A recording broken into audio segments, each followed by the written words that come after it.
rugged, lightweight, comfortable, handcrafted rockin' leather boots. Made to work all day and be out all night. Check them out at rockinleather.com.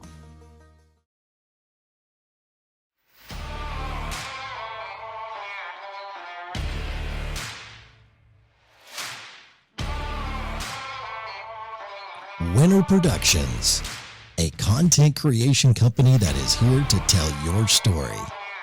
Whether it's about the love of your life or capturing the chase of a lifetime, we're here to tell your story.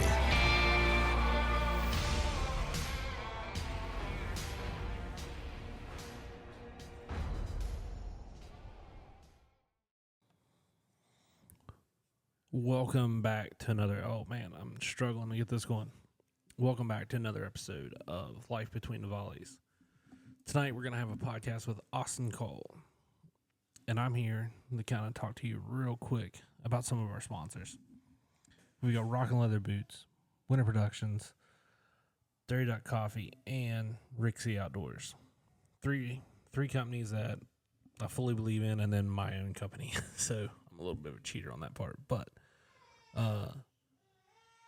kids are still awake, so they might interrupt a little bit at times. But we're going to knock out a podcast real quick with Austin. And it's pretty cool because me and him just got chit-chatting back and forth over talking about some different things, hunting stuff, and had some stuff in common. But he's got a pretty cool company, and we're going to learn all about it. So we're going to jump over and get him on the phone real quick. If I cannot mess up tonight. Okay, that's calling. We're going to try. Oh. Hey, man, how you doing? How's it going, man? Can you hear me all right? Can you hear me okay? I can hear you just fine. Let me make sure my camera's clean. First time I've done this, so. Oh, you're doing pretty fine. Looks good on my side. Good deal. So. Yep. Yeah, man. I'll go ahead and tell you right now, the kids are not asleep yet because they believe in staying up later than I want to stay up anymore already. So they might scream in a second or something, but it's all good. Of course. I mean, do you expect anything less? No. They're trying to be grown-ups. Yeah, exactly right. They do. Man, let's start with just giving a quick rundown of like who you are and what the company you started. Yeah, so I'm Austin Koile. I'm the owner and designer of ReKoile Outdoors. I designed designed the ReKoile Sure Fit dog vest. Currently patent pending. So it all started out with my Boykin spaniel hunting in South Carolina, moving to Louisiana. I could never find a proper fitting vest for him. So I was like, you know what? I'm going to build my own. So while I'm building it on my little napkin, I realized that it's more than just him that we're having to have the same problem. So I went and made 6 different sizes and made the vest that it is today. Kind of a quick rundown of it. So, yeah, man, it's definitely blown. I mean, it's been blowing up. I've kind of started learning about you last year from Todd at ReKoile, and he kind of turned me over to your product. I don't have one yet. Definitely, I asked you the other day if you're going to come out with a solid one because, as my wife calls me, I'm a little bougie, and I like my stuff to match. Oh, I understand that completely. My wife calls me the same thing. So, yeah. So, fun fact: Todd with ReKoile, he was actually one of the ones that helped me design it. I'm a firm believer that I'm not the only one that makes a design. I started out with the basic design of it. Had about 25 of them. Reached out to people on Facebook like, hey, are y'all interested? And basically these 25 guys from around the country reached out. They bought a vest for next to nothing. I said, hey, so these are the only 25 that I have. Give me your honest opinion, honest feedback, because I need it and everyone else needs it. Todd having a lab, like I said, I'm a Boykin guy, so me bringing it to the Boykin world, they were all over it. but Todd saw the bottom land, and he really liked the Browning vest. Um, he ended up getting one, and I'm glad he had a lab because there was so much things wrong with this vest at first. It basically looked like a tank top on a lab, so we had to fix that real quick. Well, I mean, I have two different brands right now, and I have a couple of one brand, and it's kind of because we had a deal. I still have the deal with them, but I've kind of learned that, like, some, like, they have amazing products, but not all their products are perfect. So I've kind of like started venturing out away from. That's the same thing I do with like the other company I work with, which is a call company. Like, I will fight tooth and nail to say they're the best goose calls on the market. I really truly believe that.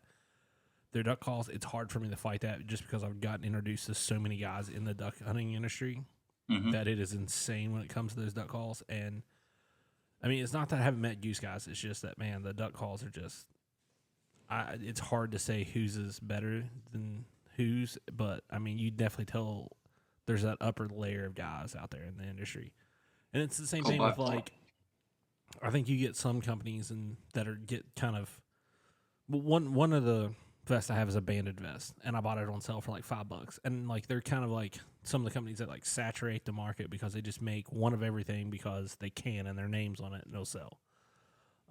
I like when guys come out like yourself and Todd and make products that are like specializing for something, and you make it the right way. I've seen his when we were down in Arkansas, and I really liked it and stuff. And it took me a little while to get a hold of you just because I'm life and stuff, but I really was like, man, I was talking to Todd, and Todd was like, hey, you need to hit him up. So that's what I did, and I'm glad I did because we found out a lot of possible common. We could live in the same state together eventually. Yeah, that is true. That is true. You could leave a good duck hunting place and come to a really bad one. I mean, well, Louisiana's not as what it used to be. Louisiana's awesome certain times of the year. You can't beat the early teal season. That's for sure. That is probably our best season here. And sad thing is you can't use a vest just because it's so hot. Yeah. But the action's crazy. My dog's a little older. I took him out, I think 2 years ago, and he ended up doing fantastic for an old house dog, knocking the rust off. But I think our first day we got a 6-man within 45 minutes.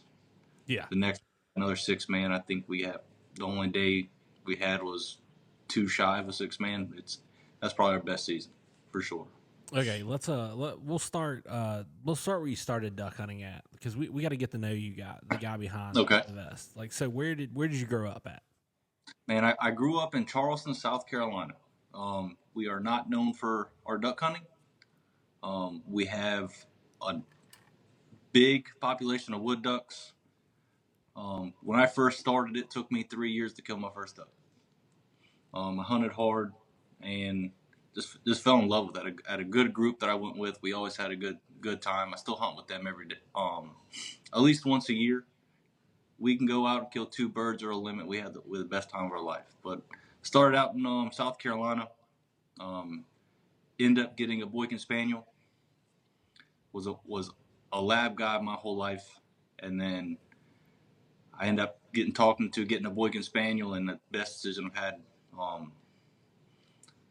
Nice a little dog, doesn't rock the boat, doesn't clear the perfect house dog, doesn't clear the coffee table, but man, watching him work and the smile on his face when he's out there, it's probably the best feeling that I've ever had. So going with him, starting from when he was a pup, introducing him to geese and him running away from him, to him picking up his first wood duck on that, pretty sure it was the Santee River, just north of Somerville and Monk's Corner. And we hunted there every day. We had a good little honey hole. We could pick up a quick 3, bring a couple people out there. Normally he would get between 8 retrieves a day. It was just a blast. Nothing to brag about, nothing to really showboat, but that's where it all started. Moved to Louisiana. Loved it. Sportsman paradise, for sure. Really good fishing, some really good duck hunting at certain times. Like I said, the early teal is phenomenal. But yeah, I'm a the big thing for me with duck hunting is watching a dog work. Watching them when they're younger, when they're getting introduced to it, and they don't understand what's going on. They're still in that training phase. Okay, are you going to throw? You going to throw the bird? I'm going to look at you. Then when you see that light click in their head, or that light bulb click in their head, and then next thing you know, it's a whole different story. They're ready to go. Their eyes are to the sky, and just seeing them work and seeing them navigate the waters, especially a little dog that has all heart and not big and burly like the normal lab. It's just awesome. So how long had you been hunting when you got your first dog? So I have been hunting. He is now 8 years old. So he is my first my first duck dog that I personally owned. My brother had a yellow lab, big old American lab, and that was the first dog I've hunted over myself. But yeah, my Boykin spaniel was the first one I had. Yeah, because see, we started out hunting, and I think like we had hunted 4 or 5 times, and I was engaged, getting married to my wife, and we was on our way home from the honeymoon. And I was like, man, I'd love to have a lab. Like I'd love to have a lab duck hunt with, and we bought one, and she's actually born the day before we got married, so her birthday's coming up. She's gonna be 7, I think. I don't know. We screwed up our anniversary the other day on how many years we've been married. There was an argument with her cousin actually and a bunch of people. We couldn't figure it out. But yeah, it's been special to kind of watch her because like she got to learn the duck hunt the same way I learned to duck hunt, which was she spent 2 years not really getting to retrieve, and to go from that to like she figured out what we were there for, which was awesome because we would make so many mistakes. She would just sit and watch birds, and she's now gotten where like I'll catch her whipping her head around, and like the guys I hunt with will catch her whipping her head around and be like, okay, there's birds. Like she's done spotted something, like there's something's going on because she's done yanked her head all the way around. It's been pretty special having her too. Like you said, your boy can run away from geese. Like so, I've had 2 litters out of her, and I've kept a pup each time, which was kind of a horrible idea. The first one, the first one was a horrible idea because I was still training her, and not that there's anything wrong with my second lab, my yellow lab. That actually she now lives with my parents, and my dad's I think he's gonna squirrel hunt her and stuff. But man, she'll pick up ducks all day long. A goose, she will not pick it up. I don't know what it is, and it's all in training. Like I've told people, I was like, she could be an outstanding field trial dog. She has so much drive but I was like, I'm not the guy to do that. I mean, I don't even know where our closest field trial place is. I know there's one up in Highways because my one buddy, he wanted me to get my older one. He's like, just go hunt test her one time. He's like, she'll pass the first pass. And I'm like, it's not worth it. But I got a second litter out of her now, and we end up keeping a little female that we couldn't sell. Just everybody says they want a lab until you have a litter, then you're trying to sell them to people, and they're like, And I actually had a buddy over there today that he messed up, and he would take her now if I would let him. Him and his wife had a miscommunication, or he would have her actually, and he had her out in the yard and was messing with her. He goes, she's gonna be a good dog, and I was like, I don't know. I was like, it's hard to compare her to her mother. She's still training though. She'll get a little hunt action. They're wanting me to take her. They're like, well, why don't you bring her to Arkansas? They're like, you're the only one bringing a dog, and we're taking 3 boats. We're not hunting together, so she might get to make a little road trip this year. We'll see how that turns out. That'd be awesome. That'd be awesome. I could tell you watching. When I moved to Louisiana, I started venturing out and making more trips. Say Salt Lake City, Oklahoma, Kansas, and I got a Boykin spaniel. I love them to death, but there's nothing like a lab, like in the waterfowl industry. That's why they're the #1 waterfowl dog out there. They are hard driving. They'll run through anything. They can swim like an otter. They're top notch. And I got the privilege of hunting under a couple, watching them break the ice, watching them do 500-yard retrieves, blind retrieves. It just puts a smile on my face. I I was lucky enough to go get an invite to go hunt with this guy named Jason. He's just now opened up a company called Dirty's Outerwear. He's got a dog named Spooch, and we were sitting in the field, fog was coming over, and we ended up knocking down, I think, just about 15 birds. And she kept having to go out there and pick them up over and over. And I was lucky enough to bring a camera to get some pictures taken of her. And just watching her work, watching her do the hand signals was awesome. Probably one of the best feelings I ever had. Yeah, it's definitely special watching a good dog. And I mean, my dog's no super dog. Like, I mean, I've trained her myself, all three of them. They know their hand signals. The pups, she's starting to learn hand signals. But I mean, I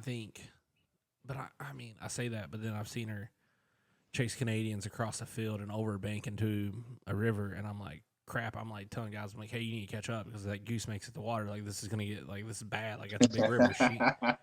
And like by the time they get to the top of the bank, here she comes, like dragging a goose back up over a bank. Like, it's still alive, kicking at her, and she's just like, nope, you're mine. I mean, it's special watching dogs do that, and I think that's something that's awesome, and something that, like, you know, you get them high drive dogs, they got to have a good vest, because you can't have something that's gonna rip or just not fit right. And that's kind of the problem now with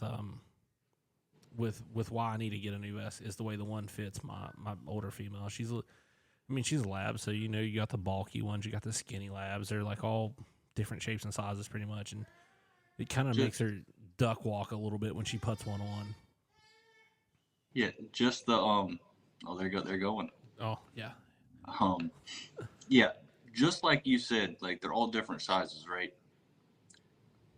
One of the things that I wanted to kind of point out with the vest, a dog vest situation, is not trying to say mine's the best. I'm all for having a vest that properly fits. If me and you are going to go out and to go duck hunting, you're not going to wear a 4XL jacket, bulky, hanging off you. I'm not going to wear a triple XL or a medium out there, just because that's what I had, right? Us, for people, we want stuff that fit. And in the dog vest industry, 90% of these dog vests that are out there that are made for an American lab. Within those American labs, each one are different sizes, and that vest probably fits maybe half of the lab breed. And that's kind of the problem I found with them, is that why would you let your dog, who's going to go jump in the cold water, go get these birds, suffer, and have the possibility of get hung up on a stick, or have them freezing water get in between the vest and their skin where it doesn't do its job. Most of them are out there that they don't fit right. So having one that fits perfectly, that is snug around them, that doesn't have any gaps. I'm not going to say any names, but the majority of them, I like to call it cone neck. Yeah. Really big around the neck when you're swimming. We're not going to go swim in the water with a cone around our head to slow us down. It's going to tire them out quicker. It's going to allow that cold water to get in, cool them down faster. With water will cool you down, I believe it's 50% faster than air will. And where people are allowing their dogs to swim in that because it's the norm. We don't know any better. Sorry, my little Chihuahua is whining pretty bad. You have a Chihuahua. We have a because I chase rabbits on here. You don't have a lab, so we got the two big labs. And then we had three here before the one went to my parents' house. But we have a Yorkie that he's the same age. He was my wife's wedding gift whenever we got married. So he's a couple months younger than my oldest lab. Man, he will like wrestle with them like he is a full size lab, and like he got hurt actually the other day by the pup. I think she rolled him up outside, running around the yard full speed. And I like these small dogs. They are awesome. He's the only. They may not go get birds. I make a joke. My Boykin, he's the house dog. And then I got my had a Yorkie, and then I got a Chihuahua, and I called them the Duck Dogs just to make a joke. But yeah, but yeah, going back to the vests after she had me squirrel for a second. Yeah. They just don't fit right, and I'm a firm believer if I'm going to send my dog out there to go pick up the birds, I want to be out there and have them enjoy it just as much as I do, and be as comfortable as I am. So that's why I made it. Had the adjustability around the neck to bring that in close, so you don't have that cone neck on them. Another area is around the torso area. It's normally loose because you have no adjustability there, especially on the bigger name brands. And then I have the top, which everything ties together. So normally a vest is one size, that's it. So let's just say like a large is a 32 inches around the chest. You're going to get 32 inches from the beginning of the season to the end of the season. And just like me and you, we change throughout the year. We're not the same size all year. At the beginning of hunting season, they're nice and fluffy. At the end of the hunting season, they are nice and slim and toned. And having a vest that forms around them the whole season, that makes sure they're nice and warm, got that little protection, little flotation, so they can go out there, go pick up that one last bird on that cold morning, and they'll be okay. They won't have that fatigue like they normally would. So that's one of the biggest things that I've seen since I've opened and these vests have been out there is the fit's not like no other. The fit really forms around them from a 18-pound Cocker Spaniel, a little bit bigger Chihuahuas and Jack Russell Terriers to 110-pound Lab, right? You're able to get that nice form fit and then be comfortable. Yeah, I like so like for people that don't know, like the way it adjusts and way it sets on a body, it has a I'm actually like pulling up the image of from the magazine. What magazine was you in? I was actually in the Delta Waterfowl and Shooter Sportsman. Yeah. I think this was the Delta. Like actually, the way it straps on the neck, right? Like yep. you have an adjustment here on the neck, which kind of prevents that kind of, yeah, okay, you have it right there. Yeah. Yep. Then I have it right here. So like I was saying, the adjustments around the neck, right? You're able to have a wide range. So this is really maxing it out. You would never have it this wide, but you're able to get a good, about 6 inches here to really adjust. There's no other vest out there like it besides the Momarsh and the Momarsh Dive Bomb and I think the Tide Weave. But you're able to really get that nice and snug around the neck. I got a small vest on me, but you're able to get that nice snug fit around the neck, so it eliminates that that cone neck. And then what none of them have, it kind of doesn't look like anything right here, but you've seen it on Harley with Todd, but you have that extra adjustment right here to really get that nice snug fit around the torso area. Yeah, because I mean, like, and the problem with the vest I have now is it's super tight right behind the front legs, and that's really truly the only spot that's tight. And most of the vests out there, they're trim to fit. So you buy an XL or whatever, and you trim the neoprene to make it fit. Or you let your young baby lab chew it up until it's like pretty much shredded, and then it's a training vest. But yeah, that's kind of like what I was looking at. Like, yeah, yours, you have the ability to adjust neck and back at the waist, as I'd call it, on a dog. And I think it really allows you to kind of, like you said, keep that water out. Because I know I carry, which a lot of guys care about the dogs. I carry in, if it's cold enough, I'll bring my duck oven Sika vest, and I'll use it to take it off and like put it over top of my dog while she's sitting on the stand and stuff, and cool her off. So, yeah, there's one I'm wanting. I don't know which one. They're like covered in water because they've been outside and it's 100 degrees here, and they decided to jump in the kiddie pool. So they got to sit in the kennel for a little while and dry off. Nice. Yep. Well, if you do happen to move to West Virginia, something you got to look forward to. I don't know if you have skunks down there, but we are like coated in skunks for some reason. I mean, We have a couple, not many, it is but horrible up here, the amount of skunks we have. And it's like, I mean, and it gets worse in town. So you can tell your wife that. Like, you don't want to live in town because of all the skunks. oh, nice. Yeah. That's definitely going to deter her. Yeah, there you go. There's an excuse. Yeah, that's right. We're gonna turn y'all on if y'all move up here into some royal Mason County people.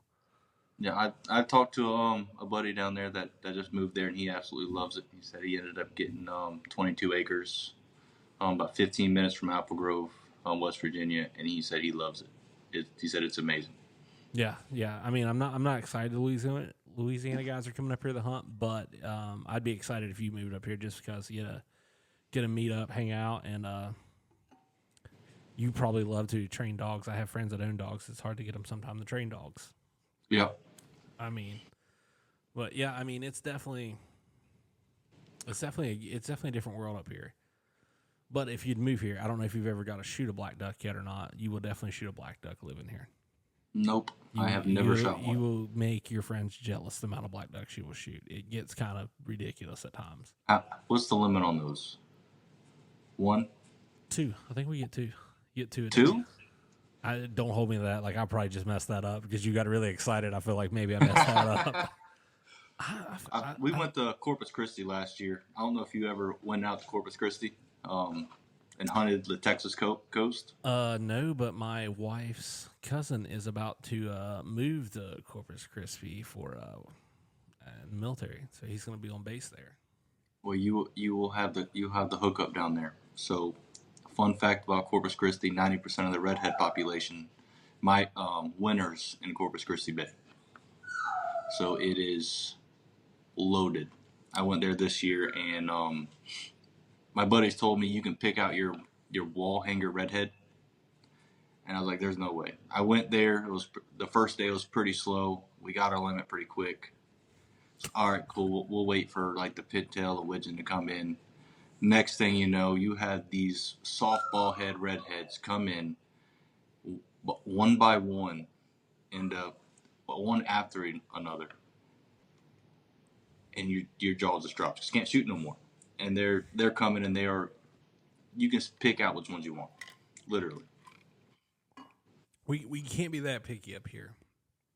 Well, I guess you can be on the wood ducks because we got enough wood ducks. I mean, which I know you guys, because I've got a buddy who, this old Cajun guy, we call him, that hunts up here with us.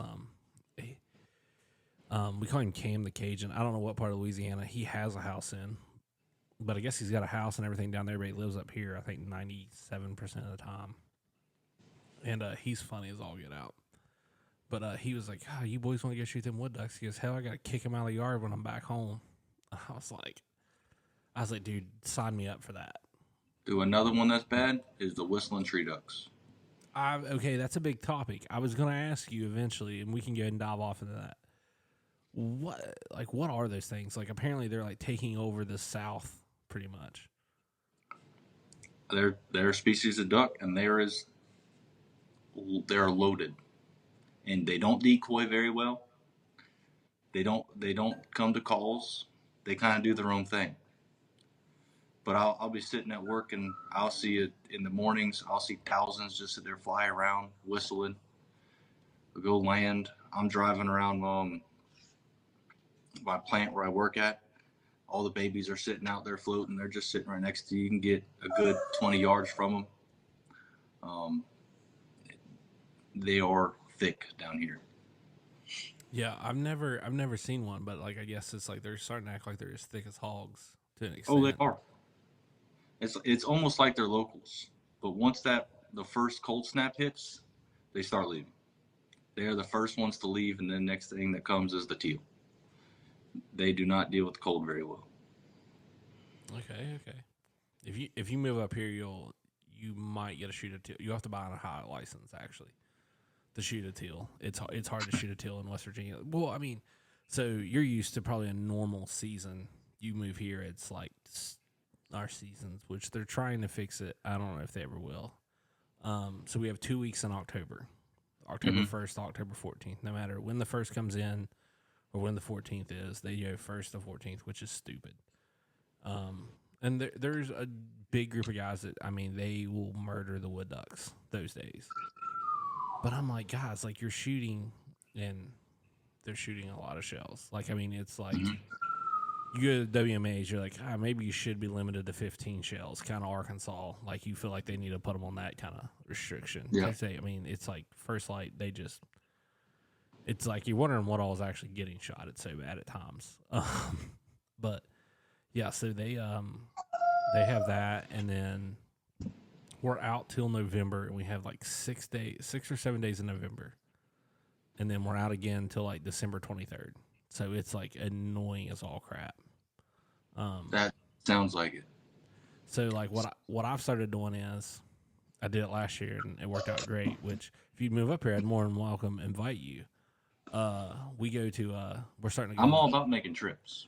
We're starting to go to Arkansas the first, like, sometime in December, because my son was born the 19th of December, so we do his birthday like 1st of December. So I'm trying to work it out so that we do it like either before duck season comes in Arkansas, or like kind of later in duck season, and I try and make it down there for that second split, and then hunt like 5 or 6 days there, and then just drive back home. It's like a 10-hour drive, but like we did it last year, and you can hunt till like 10 o'clock, get in the truck and drive home, and be home by like 10 that night. So it's not that bad. Yeah. I've never hunted in Arkansas. I've drove through it many a times. Been going to Oklahoma because I had some buddies live in Oklahoma, and that invited me. Always wanted to do that, but yeah, like you said, I'm all about trips. Yeah, man, we get you up here. We'll introduce you to some guys. I got my other buddy. Actually, while we were sitting here a second ago, I sent him your vest because I know it's on sale. You're running a Freedom sale on it right now, which we're gonna get into that. Okay. Because I'm halfway tempted to order one just to go and have one. But I sent it to him because he bought one of my pups and it's doing outstanding. I think I think we had a litter of 6 or 7. I don't remember what it was. And of that, all of them are hunting but 2. And the 2 that aren't hunting, the one I think would retrieve. I don't know. I wanted to choke the girl the other day. She posted a video and was like, "Oh, it's first time swimming." And I'm like, don't post a video of him like in water, treading water like an idiot. Like, don't do that, please. And the other one went to a really old guy, and he posts videos all the time of him retrieving balls and stuff in the garden. I'm like, that thing would totally retrieve. Oh yeah. But I've got 1 in New York, 3 in West Virginia, and 1 in Ohio. And I think all of them are going to hunt, so it's pretty cool. That is awesome. That's I forgot. I just drew a blank just now. Yeah, well, but, I mean, it's probably my dog whining behind me, been annoying that I'm about to smack her. Oh, I'm right there with you. My little one's been.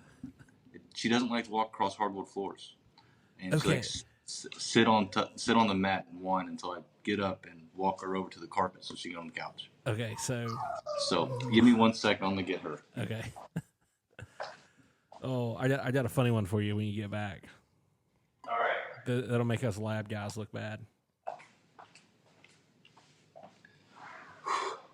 So, my wife's cousin, who's the one getting ready to move in the military, he has a lab, and it's broken. It won't walk on hardwood floors. Period. Mm-hmm. Like, it'll stand at a rug when it walks in a house. If it's hardwood floors, it'll stand on a rug. They'll lay down blankets and stuff so for it to like walk through the house. I'm like, no. Drag that thing across the floor and make it learn, please. I don't know what it is. Like, she would, if I tell her we're going to go out, she runs across the floor. And then if she has to walk through a door, she freezes. I'm like, I don't understand it. Or like, she'll be in the kennel and she's wanting to get out. And then the next time I stand up and she walks across the floor. I said, what's going on here? But she's got us by the finger. Yeah, you'll have that. Yeah, I don't know what's wrong with that dog. It's special. So, but, yeah, so you mentioned hunting in Salt Lake City. Was that correct? Yes. What was that like? Like, I've only ever got to hunt Arkansas, Ohio. I'm trying to go to New York to hunt some diver ducks. Put it on your bucket list. That's all I got to say. So I want to do Wyoming, though. I do It want is to do absolutely beautiful there. Man, I hunted with Central Valley Outfitters, and being able to sit in a layout boat in a white hoodie. Let me back up. Wake up, eat breakfast when the sun's up, relax until about 10 o'clock. Go to the gas station, get your drinks, get on the water by 12. In the afternoon, sit in a layout boat overlooking the mountains on one side and Salt Lake City on the other. Watching the number of birds that are there, different species. It was a dream. Like everything you see on TV, everything you see on YouTube and all the videos that they post, it's just like that. Like the pictures don't do justice over there. So I'm about to sound really bad. I've never flown. And I'm not that I'm like scared to fly. Well, I think I am scared to fly, to be honest. Because like my company, like your company expands. My company has expanded and been bought out by a company in Wisconsin, and they were talking about going there. And I was like, like I'll just leave on Sunday and drive there. I'll save you all that money. And they're like, you can't drive there. It's like 14 hours. Like, first off, I already looked it up. It's only 7.5. And someone from there was like, no, it's not. And like I was like, yeah, look it up. And they looked it up and they're like, it is that close. I'm like, yeah, I can drive there. Trust me, I can do that in a day. Mm-hmm. And they were like, well, why wouldn't you just fly? And I was like, I just don't want to fly. I want to see the country. And they're like, you're scared to fly, aren't you? And I was like, well, I've just never flown. My wife's never forced me to yet either, so that's a positive. It'll come eventually because they want to go. Like they're gonna want to do something like Disney or something crazy that. I don't know, maybe hopefully they'll go during duck season. I can just be like, oh, y'all go, I'll duck hunt. That is awesome. I can use that as my excuse. But yeah, there's definitely a time where I'm like, I want to fly and go somewhere and hunt. But so my brother-in-law, he went to the University of Wyoming. I've tried to get his buddy to come on here and do a podcast with me before we had to rebrand and all the companies come on board and stuff. And he that boy is he's afraid to give up his honey holes. And I've just got to say, like, I want to go to Wyoming and hunt with them because they have some banger. I mean, they shoot greenhead, 6-man limit. And I mean, you're in Wyoming, some of the most beautiful country, small water hunting. And I'm like, that looks so nice. And I think it's like 22 hours away. My brother-in-law does it every other year. So they're going this year. So in 2 years, they'll go again. And I'm probably going to try and make that trip in 2 years with them when they go back. Do it. Fly. Bite the bullet and fly. See, we were talking about going to Texas and hunting because I want to shoot a speck bad. We get a couple specks up here. Very, very few. And I bought a speck call. I called in one speck one time blowing a honker call, and they shot at it super early. Mm-hmm. And I've tried to call them in with a spec call again, and that is one of the hardest calls I think there is to blow. It is. It took me, I think, 2 years to learn to call one of those. I had a lease in Kaplan, Louisiana, and they were thick. And one thing about geese, you got to talk to them. You got to sweet talk them. You got to yell. And it's like with the specs, you got to yodel. Yeah. I can't even pronounce it, but it's hard. It's like the most weird air blow that like I can do it every like third time sometimes, and then like the ones in between are kind of like rough notes. And I mean, it's rough. I can get a single cluck, like the ha.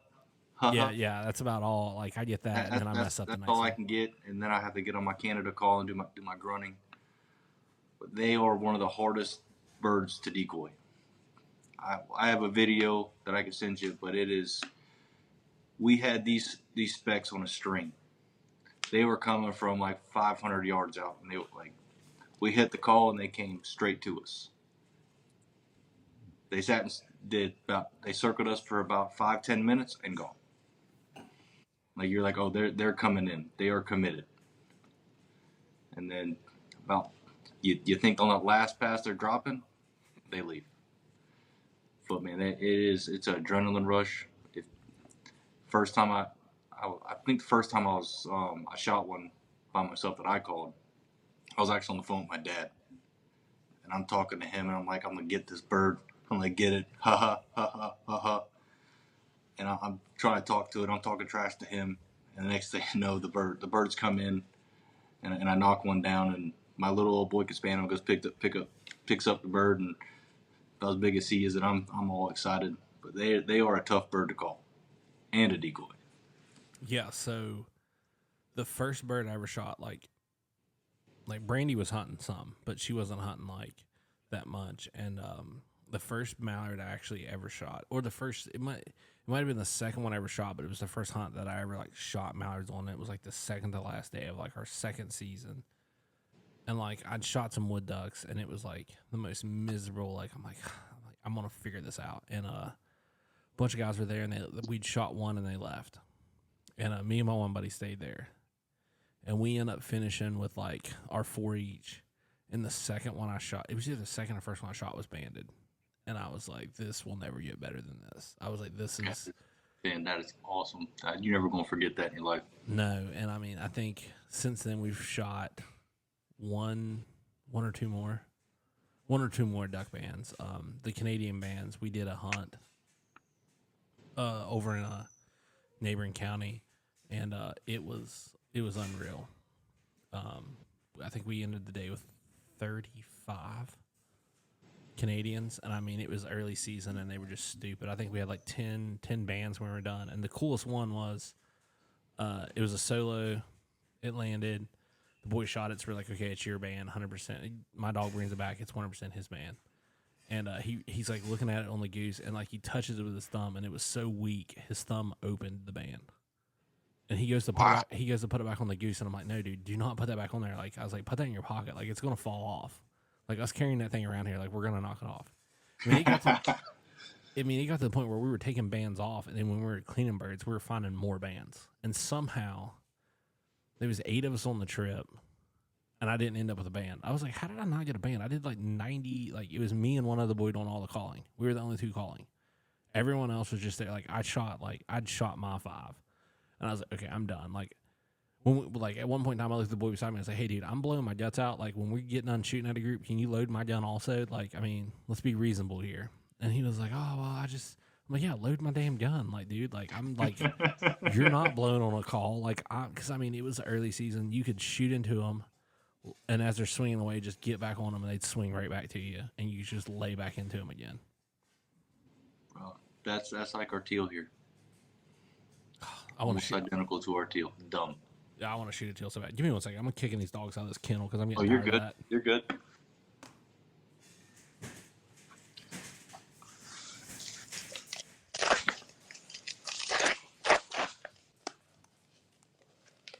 They immediately run and see if there's any food in the bowls.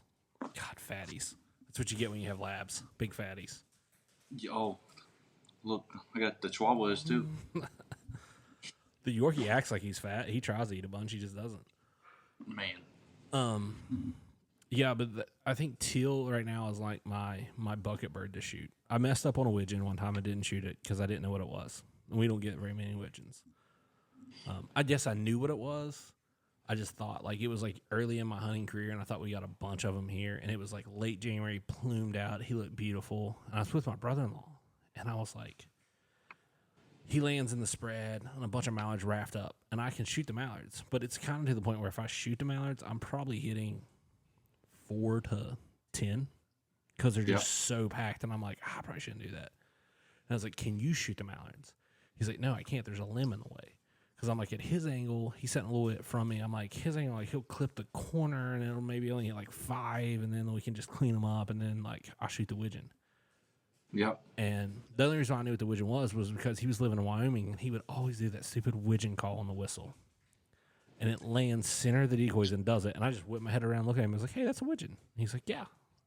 And he just sat there because he's shot, like, all kinds of widgeons, pintails. Like, they're nothing new in Wyoming, apparently.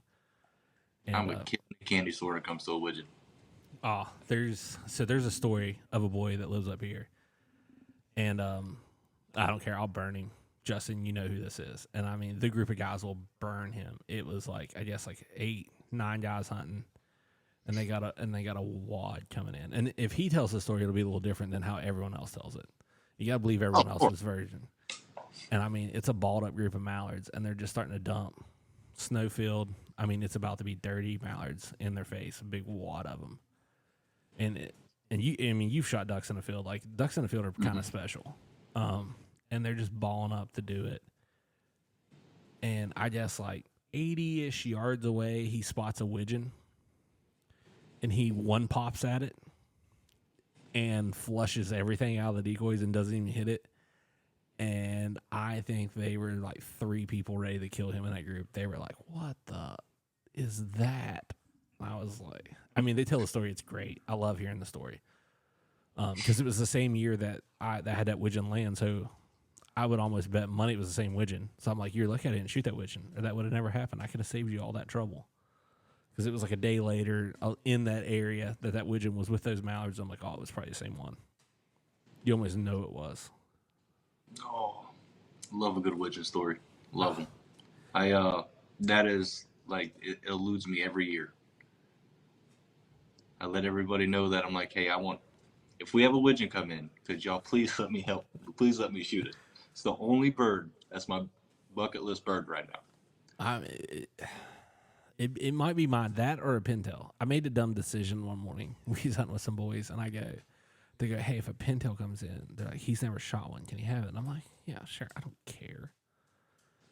Sure enough, like, we're staring at the phone. Birds are moving. And it's like the river's gotten good.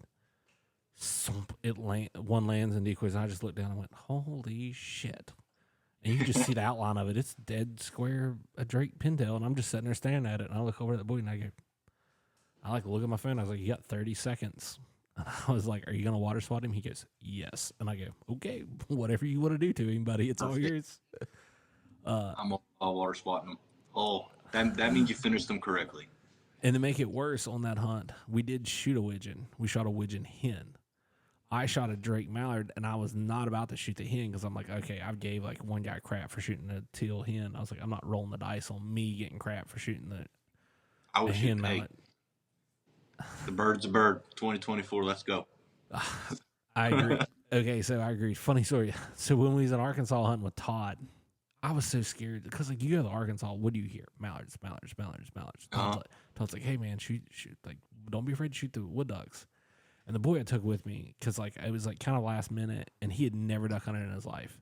We buried a pair of waders that we did not inspect and had a hole the size of a golf ball in it. So his morning had already been pretty shitty. And like he didn't know what he was getting into. Like after a walk with Todd, by the way, if you ever have to go with that man in the woods, be prepared for him to just leave you. Like it wasn't like I was concerned.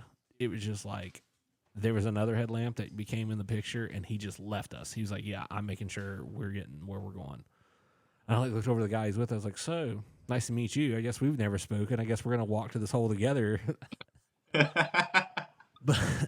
I'm like, man, he's walking with me. And like, I'm like, just like looking up to and I'm seeing like Harley's eyes every once in a while. I'm like, oh, I guess we just got to keep going this way. I'm like, glad I downloaded OnX for this area. I guess we're going to this body of water. But yeah, it was just funny. Like we get up there and like my buddy's like, we're like wading across this water and it's starting to get waist deep. And he's like, I think these waders have a hole in them. I was like, a big hole. And he goes, yeah. I mean, I'm pretty sure my boot's full.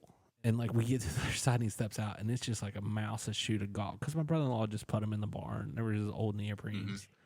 And they had like a golf ball size hole in them. And I was just like, oh, I'm so sorry. I was like, we did not inspect those. So he spent the rest of the morning with a cold, wet foot. But like he didn't even like pick his gun up that day. And I was like, well, like I'd see wood ducks and I'm like, man, like I was like, but I'd hear a mallard quack and I'd be terrified to shoot it. And then like Todd was like, start shooting the wood ducks, please. Start shooting at them. And I was like, okay. And of course they quit flying. But I was like, I just didn't want to make you mad. Like I was like, literally, you hunted with me for no. I mean, he's the nicest guy in the world because he hunted with me for no reason. I mean, I swear by it. I mean, that's why I'll support Rixie. It's just because how genuine and nice he is. But yeah, it was funny because he was just like, start shooting the wood ducks. And then I told him like 2 weeks later, he posted like I think it was a picture of ball player or something, or it was someone had posted a picture with like wood ducks hanging off a leather strap, and I was like, man, that's a really pretty picture. And he's like, yeah, you probably should have shot at some wood ducks. We could have had a picture like that. And I was like, that's a good one. That is a good one. I guess Oh man. Although he did shoot a wood duck, and I watched it walk off whatever he shot it with. I was like, you need to start shooting better ammunition, which he does shoot like a Winchester or something. I was like, dude, boss ain't that expensive. Come on now. Yeah. I'm right there with him. I shoot the Rios. I like my dirty birds. But I am. Funny story. The guys I grew up with. So we didn't have many ducks growing up, and we walked everywhere. Our normal hunting trips, we put in about 5 miles. And the older we got, the more we got away from doing our long walks, doing all the unnecessary work, as far as like get a bike and ride a bike in there or go in a boat. But me, on the other hand, nope. I did the old school way. No one's going to my spot. No one's going to walk that far. So the guys I hunt with, my good buddy Adam Kirtley, he's like, if you want an adventure, hunt with Austin. It's never going to be a dull moment. You're either going to walk 20 feet or you're going to walk 5 miles. You never know. But you're going to kill a bird. I mean, when you get up here, if you would move up here, it's kind of like that to an extent. If you're gonna hunt, a lot of places, like, well, I mean, it almost forces you to have a boat up here because we have big rivers. Nothing to be scary of. It's not like the Mississippi, like that massive, but it's big enough that like it ain't like the rivers where you can go around to their side. There's just not public access. It's a lot of private land and stuff, and like we've learned, like we've done some walk in on some private land and stuff. We've done the mile and stuff walk, and it's paid off sometimes, and sometimes it just hasn't paid off, and it's just kind of turned into, like we can put the boat in and stuff. And one year I had a boat that I didn't run very much, and I hated that boat, and it was a Cuz outboard boats, and I'll say it. The Arkansas boys like to make jokes with me that I've made friends with down there about owning that boat because I blew it up in Arkansas, and we won't get into why it blew up because I was told it was 3 different reasons why it blew up. I was blamed for all of them by the guys at Cuz, and I'm like, I feel like it wasn't my fault. I feel like I got a bad engine. It was less than a year old, and it blew up. So I feel like it wasn't my fault. But I mean, it's been rebuilt by them again, and it's in I think it's New Jersey. The boy has it. He flounder fishes and duck hunts up there, and like in the bay, like crazy with it, and doesn't have a problem with it. So, I mean, it's doing good now, but like I had that boat and it sat in the driveway. I was terrified to use it. So I'm like, I hate this thing. Like, I'm going to get stranded again. I was in Arkansas, got stranded, and kind of ruined a couple guys' hunts because I was there. And I kind of took a year off going to Arkansas because I hated it so bad. Just because, I mean, that kind of ruins a hunt. You go there with a boat, and you have guys depending on you that have a boat running. And I was ready to sell my boat while I was there. My wife would have killed me, but it makes for interesting trips. Duck hunting always does. It seems that's whole part of it. The memories. Yeah, all the bad times you have, you're never going to forget those, and all the good times you have, you're never going to forget those. I had a lot of bad times, and I made the best of all of them. I remember we were hunting in Tennessee with a buddy. Drove all night, 8 hours to get there. Get there that morning, get in his boat, and everything's frozen over. He ended up getting a draw for a draw hunt for a blind. We went out there, and we were out there trying to break up the ice, and the live shaft broke in half. Oh gosh! It was halfway through the morning, and so we take the anchor, throw the anchor out, get in our blind. Like, all right, well, maybe we'll get something.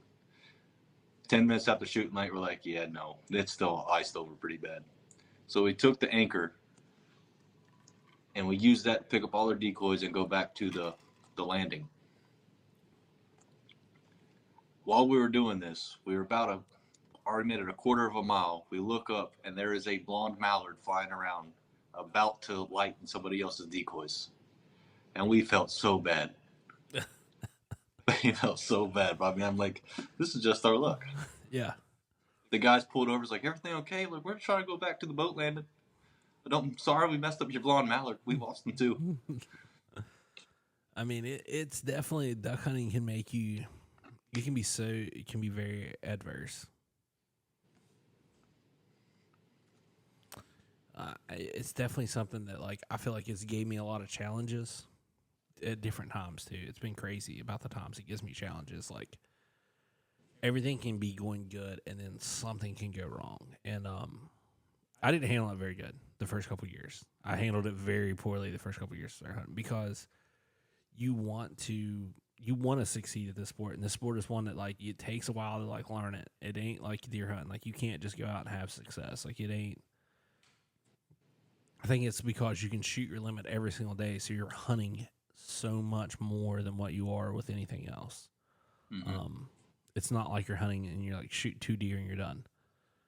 That's about it. I mean, that's the best I can explain it. Like, I mean, I think it's gave me but it's made me like, I think now I do so much better. Like, you know, I probably would have never just on a whim last year is when we went to Arkansas and hit up Todd and like hunted with Todd 2 days. I mean, we were there for 3 days. We drove to Arkansas for like 3.5 days, and it was worth it. We didn't shoot very many birds, but I mean, I won't forget like getting to meet Todd and like becoming friends with him and just that whole experience, you know, because of that led to me meeting you through social media. I mean, it's just this like, if you get out there, like you said, you got to be up for the trips. And I think I'm getting better at like doing that because I think I've always been a person that's played it safe, surprisingly.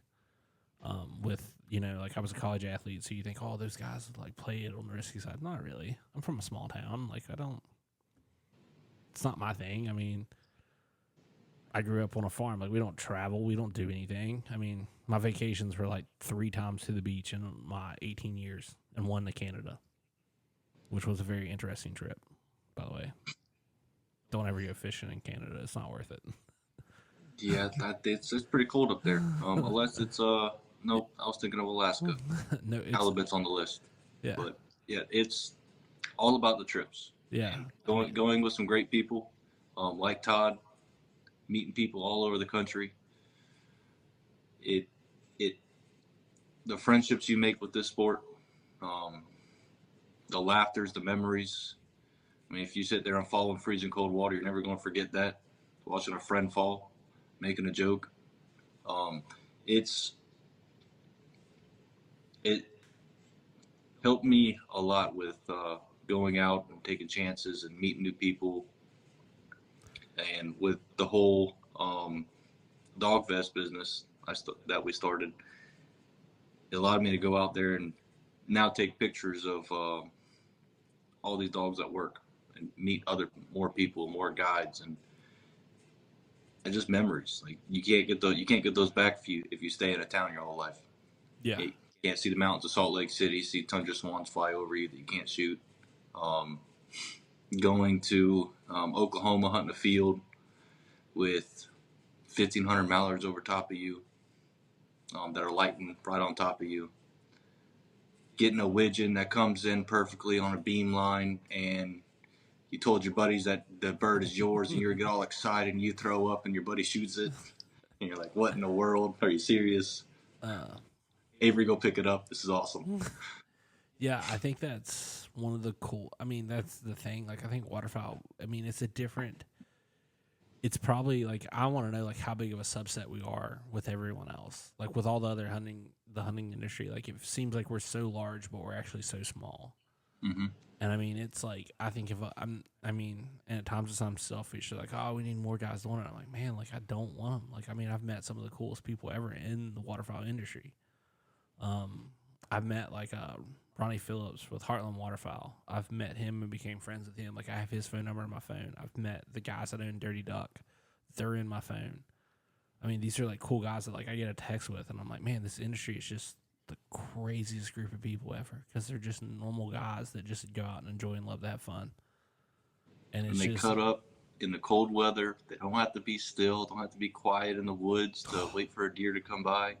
So it's more the camaraderie than the other sports like deer hunting. It's great to sit around the camp. You got good camaraderie there, but going in the morning and having those good conversations in the morning, the coffee, the energy drinks, the laughter, listen to those birds coming right for shooting time, watching a coot fly by and me get so excited. Don't make fun of me for that. I would not turn down shooting a coot. Everyone makes fun of me for it. We do have coots up here. We get very, very, very few. By the way, they're the weirdest bird. Just a rabbit hole real quick. Weirdest birds I've ever got. Like, the first one I ever seen was on the Big River. And, like, so, like, you have, like, basically the Mississippi, then you got the Ohio, then you got the Canal, which is, we get a hunt the Canal and the Ohio both up here in size, roughly. There's probably some other ones close, but those three rivers, like, until you start going to, like, other places and see how big. Like, yeah, the White River and Cache get big, but they don't get to be the Canal size and the Ohio size all the time. Like, they're small. Like, even when they're up and they're flowing fast, it's like, yeah, like, our rivers are flowing almost as fast as that, like, normal. Now, we don't have as much trash flowing down. I will say that much. The amount of trash that flows down those two rivers is, like, looks like they're flushing out a trailer park up north somewhere. I don't know what's going on. I'm pretty sure your river comes to our river, the Mississippi, and all the trash comes to us. Yeah, I mean, yeah, our rivers, like, yeah, when they get up, yeah, I'm sorry for you guys what y'all get. But, yeah, we definitely can flow some, like, bunch of water y'all way. But it's, like, crazy the amount of, I lost my train of thought. Holy shit. We were talking about coots. Oh, yeah, coots. Yeah, we got talking about water, then I forgot about coots. Because I've only ever got to see, like, two up here. And, like, the first time I ever seen, like, it was in the river, and I was like, I want to chase this thing down with my boat so bad. And I couldn't because there were two guys catfishing, and there were two different catfishing boats inside of me. But if those two catfishing boats wouldn't have been there, I'd have chased that thing down. We caught it with our hands. They're the weirdest fly. I don't know how them birds cross any body of water or cross any landform because they do not fly very well. They're just so. They get demolished here. They're like a water chicken. I swear, it doesn't make any sense to me. I don't know how they end up here. I don't know. I feel like they crawl out of a hole. Like, I mean, it's they do. It is. So the people here down in the bayou, they go out the first day of the season and do a coot shoot. They call them pull do here. Yeah. Go down to the bayou, go sit out there in the P-Rose, and they waylay them. Now, I'm not talking like 15 to 20. I'm talking about 75. They put the smackdown on them. They just put it in some gumbo and go about their day. Okay. So how long have you been in Louisiana? Because we're going to have some fun Cajun facts real quick for people that don't know this. How long have you I have been here for about 6 years. 6 years. Okay, you're already picking up kind of the accent. I feel I can't talk like some of them, but some of those people down here, they have a thick accent. They do. Okay, so you brought up gumbo. What is the key to a good gumbo? Hey, bro, it's all about the roux. Oh. You gotta have that good roux, the flour and the oil, the flour and the grease. You gotta make that roux. Okay, you need to move up here because, like, not that my wife can't make one, but like I've got like my wife and my one buddy I hunt with, Will. You need to listen to this. It's my one buddy. I sent the picture of your dog vest. He goes to Arkansas, hunts up here. He's a straight freaking killer. I wish the man would run duck contest. We don't have duck contests up here, but that dude can blow a freaking duck call. Like, I mean, he is one of the, I mean, literally, I don't, like, it was so weird. Like, I went duck hunting because I filmed a hunt, and he's like, yeah, I duck hunt. And I'm like, dude, we filmed together. How's this not been a conversation that, like, you duck hunt? Like, where did this, and, like, I mean, so, like, me and him's got to duck hunt a ton together, but, man, he's insane on duck hunt. He goes to Arkansas every year, which he might be down there with us this year, which I might need to slide you those dates and let you know if we've got an open spot, because if some people don't come, like, you might have to come north. We'll find a boat. I've got a boat outside I'm rewiring right now, so this guy will come. But you should see some redneck engineering. It was done on this thing from a guy out of South Carolina is who he bought the boat from. It was very interesting how they wired this boat. Like, it was quite surprisingly, like, I was impressed. It sounds like my first boat I've ever bought. Probably I bought a boat out of high school. I was so excited. It was my first boat. Went there, picked it up. It was an old Sea Ark with a 1970 Evinrude. I'll never buy another Evinrude ever again. How you started it, you put both cables on the battery and it turned over. So that's how you got it to start. Electric start. Perfect. how you had to shut it off. You had to pull the spark plug out. Got shocked a couple times. I'm like, let's go. First, I was so excited. Took it out on the Cooper River, one of our big rivers we have down there. Go hunt the rice field. I'm going. Next thing you know, it blows up. First time ever taking it out. Shot hood of McGanser. Hey, they call them lawn darts in Arkansas. I've learned that, dude. I will murk some hood of McGanser. A slow day, I'm not afraid to let my dog pick up a hood of McGanser. She's not racist. No, let me get that training bird in. Let's go. we were on a hunt. I didn't realize how big common McGansers were. We was on a hunt this year, and like this thing like starts decoying, and I'm like, before they even they're like, oh, here they come, and they're like, oh, they're McGansers, dude. I've already took my gun off the strap off the tree. I'm like, yep, here we go. My gun goes off safe, and they go, what do you, coach? Yeah, I shot the Drake as soon as he hit the water, and I looked over at them. I went, Brandy, and she took off, and they were like, huh. I was like, hey, at this point, I don't really give a damn. I was like, we ain't seeing crap. I was like, I'm gonna make it worth it. I make a joke about it all the time, but I'm the first one to throw up and shoot a hood of McGanser. No doubt. I took a little kid going. We had wood ducks come in, and wood ducks buzz us, and then we had 2 McGansers come out. He throws up. I'm yelling. He had the Drake in the front, big softball head, beautiful hood. Shoot the one in the front. Take him. Dude, kid rolled it. Sent my brother's yellow lab out there. He picked it up. I was like, that's my boy. That's what I'm talking about. Everyone wants to shoot the prize bird, the prized like pintail or mallards. No one wants to shoot a spoonbill. I'll shoot the true greenhead, the old boot lip. I'm all about it. Dude, okay, so I need to send you a video. I'll have him send it to me. It's from the boy that's coming to Arkansas with us, that his boat's sitting outside. One of our combined buddies got married in January. Let's first talk about that. He duck hunts too. He gets married in January. But the morning of his wedding, they go out duck hunting. They decoyed a flock of 30 shovelers. And I think they hit 8 out of their 6 shots.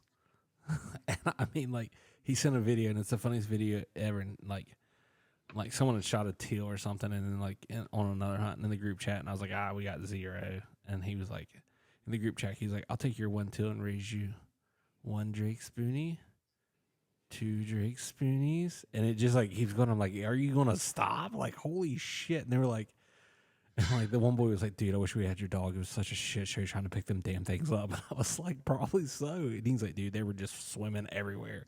He goes, I shot more shells trying to kill stuff on the water than I did anything. And I was like, dude, explain to me this. You've hunted longer than me. How is it so hard to shoot a stupid duck that's setting on the water versus one flying? I mean, one that's been hit once already, one swimming on the water. I hate trying to shoot one that's been knocked down swimming on the water. It's the worst. Oh, it's hard. I don't know. We shot a canvasback in Oklahoma, and we had to shoot at least 2 boxes at it, and it's on a little cow pond. But it's hard. Yeah, it's definitely a challenge, personally. But yeah, man, we need to get up here or something, or if you come up here and visit your buddy or something, you gotta let me know. I will. And you got to take that trip, get on a plane. Yes, get some good food. Dude, I've been dying for some southern food. My buddy actually moved to Birmingham down there for work, so we're headed down in July, end of July. We're gonna head down, I think. Roughly, we haven't picked a weekend yet. We're gonna go down for a long weekend and go meet it with them. And I'm wanting some good fried fish or something. It's not the same. I know it's not the same, but it's better than what we have in the hills of West Virginia. That's all I gotta say. This is true. If you ever get a chance to come to Louisiana, of course, try their staples: crawfish etouffee, red beans and rice. Every time I have visitors that come in, they make a stuffed chicken, a deboned stuffed chicken. So they take all the bones out, except the chicken wings. They stuff it with a crawfish dressings, crawfish and rice. stuff it in there, wrap it up. You cook it in the oven for about 45 minutes, and it is amazing. It's a staple for anyone that comes to Louisiana. So if you ever make it down here, we're going to go either catch fish, kill ducks, and eat some good food. Okay. That is what we're known for. And if you move up here, you just tell me what to buy, and I'm gonna like have you guys over because you're good. You're gonna end up living within 30 minutes of my house, probably 30, 40 minutes of my house, because I think I'm right at like 35 minutes from the plant that's going in.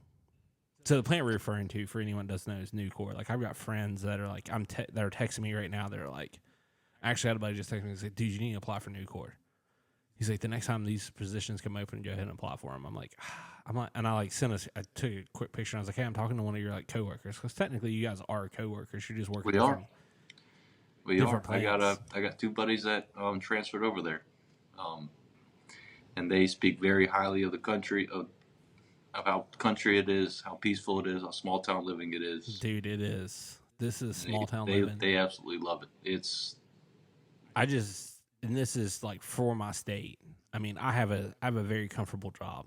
We build metal buildings for companies, like power stations and stuff like that. So we have like jobs with like Eaton, ABB, and all kinds of big companies and stuff. And we just got bought out again for like $700 million by another company, and we're going public now. But I mean, so it's hard for me to leave my job because I have such a good job right now. But like I'm hoping with the guys that come to this plant, they pick West Virginia and live in, because I mean you're right there on the Ohio. Like you could pick Ohio and live in Ohio. I feel like West Virginia has more to offer. You can kind of. I hope we have more to offer. I really don't know what it's like to live in Ohio. I just know like as far as the country wise, like when you get over in Ohio, it's kind of a lot more rough country. I would say like it's not as like flat. Like I mean, not that it's like not flat, but it's kind of flat over there. So it's very interesting. So ReKoile as a whole, worked for them for 6 years. They are fantastic. They treat their employees extremely well. They've never laid off anybody in their company's history past 50 years. I have nothing bad to say about them. I know with the West Virginia, the deal they made with West Virginia, it's West Virginia's largest. I'm trying to think of the correct words, but it's the largest deal ever done in West Virginia. It's a couple of $1 billion. Oh, it's insane what was done. It's going to that ReKoile's steelmaking facility there is going to be massive. It's going to be great for your town. It's going to blow up. Yeah, as far as the people, the towns, your property value's already increased. I've looked when they first made the announcement, and it quadrupled. So they're bringing a lot to that area. Yeah, it's definitely gonna be interesting. I mean, because of that plant going in, I don't know if it's because of that plant. We have a ton of plants that are going to go in now in the state, in that area too. We got a big solar plant going in, or solar? No, it's gas fired. It's some type of natural gas fired plant. I really don't know what they do. And I can't describe. I know there's like maybe two guys that are going to listen to this that know why I can't describe what's going on in there. But like. That plant's going in. I don't know a lot of details about it. I kind of know some routing stuff going on with it. Other than that, I don't know anything. And there's like 3 or 4 more plants going in and stuff, and it's pretty insane. Y'all are growing for sure. Yeah, I mean, it's just, like I said, it's just like all of them are right along the Ohio River. It's just you kind of hope people choose the West Virginia side to live in, just because like the 2 counties that are going to get affected are Mason and Jackson, and the area where ReKoile is going to go.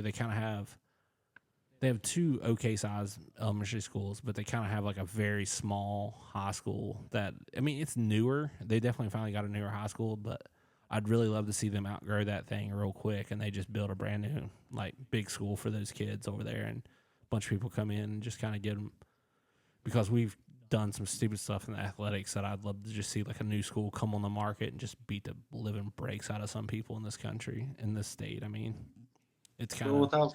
With how big that facility is going to be, I have no doubt that that's going to happen. Your area is going to blow up. It's just a time factor, though. Yeah, I mean, and that's the thing. Like, it's not going to happen overnight, and that's like I mean, it's crazy. I think guys are like already coming here and transferring and getting hired, because I mean, like we kind of look at the pictures and I'm like, man, how close can they truly be with having this thing ready to go? I mean, But I mean, time will tell. So I'm I'm excited to see what's going to happen there.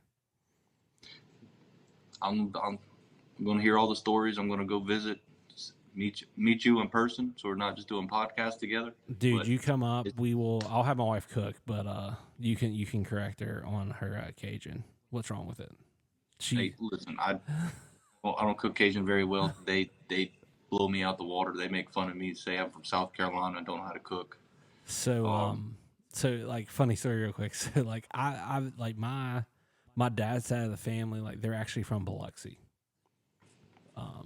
Gulfport, Mississippi. So like right there on like so like they're 2 hours away. Yeah. 2-3 hours. Yeah, so they kind of know what they're doing when it comes to cooking. It's so funny. Like we haven't been down there forever, and like my great aunt's now passed away, but like and my dad's side of the family, like everyone's pretty well passed away on that side that lived down there. But it was crazy when we'd be down there and visit.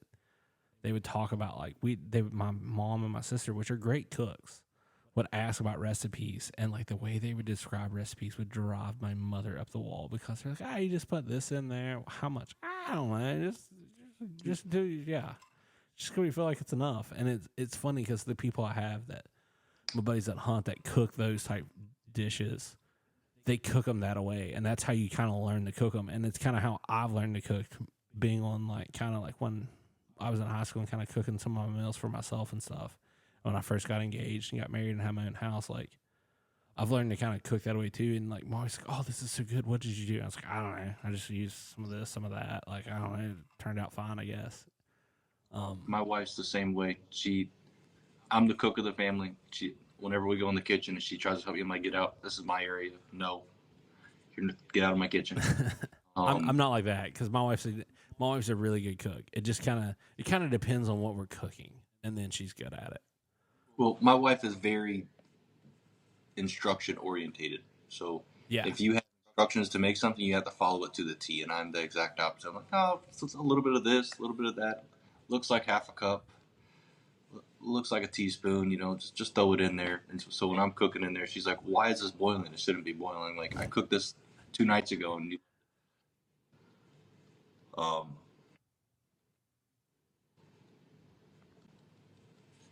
there it is. Sorry, they're calling me. Oh no, you're good. But yeah, she's at the very detail very instruction oriented when I cook, and it's sad to tell her, I'm like, no, I got this. Just go relax. You got a long day. I got it. So that's a common joke in our house, but other than that, So what trips do you have planned for this year so far? So going to do a Texas duck hunt for sure. We went last year and it was awesome. Easy retrieves for Avery. Are you doing not long of a trip? Are you doing guided or unguided? Guided or unguided, if I may ask. Guided or unguided? So we have the guy we use, he basically is like a taxi. He takes us to a blind. Okay.